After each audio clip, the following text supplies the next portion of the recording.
পুজোতে আরও শপিং হয়েছে, যেরকম নাইটি, এরকম কুর্তি আছে, আমি দেখিয়ে দিচ্ছি সবকটা।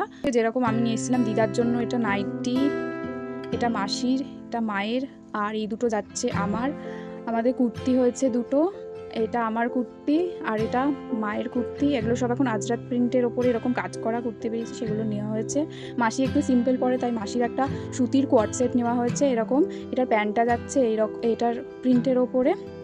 আর হচ্ছে দুটো শর্ট কুর্তি, এটা একটা প্রিন্ট আর এটা আমি একটা আমার বন্ধুর জন্য নিয়েছি, আর এইটা আমার, ঠিক আছে। আর হলো আমাদের বাড়িতে একটা বাচ্চা আছে, তার জন্য এই ফ্রকটা নেওয়া হয়েছে। আমি দুখানা ব্লাউজ পিস কিনেছি, একটা গ্রিন আর গোল্ডেনের, এইরকম কালারের আমার ব্লাউজ নেই, তাই পিস কিনেছি বানাবো। আর আমি শীতকালের জন্য একটা নিয়ে নিয়েছি ভ্যাসলিন, আর এরকম শাওয়ার জেল আমাদের শেষ হয়ে গেছে, সেইটা এনেছি, আমি অফারে পেয়েছি তাই নিয়ে নিয়েছি। আর একটা যাচ্ছে এরকম শ্যাম্পু, ঠিক আছে। আর নিয়েছি একটা স্পিকার, এই যে। এগুলো মায়ের অনেক দিনের শখ ছিল, তাই মা নিয়েছে। আজকের ভিডিওটা শেষ করব দুটো চাদর দেখিয়ে। পুজোতে আমরা দুটো রুমে এরকম দুটো নতুন চাদর পাতবো। এগুলো আমরা যখন পুরী গেছিলাম তখন পুরী থেকে নিয়ে এসেছিলাম, মা নিয়ে এসেছিলো বেসিক্যালি। তো এগুলো হচ্ছে পুরীর কটকি প্রিন্টের চাদর, এরকম দেখতে। তো আজকে আমরা আসি, এটুকুই আমাদের পুজোর শপিং ছিল। তোমাদের কেমন লাগলো তোমরা কিন্তু আমাদের জানিও।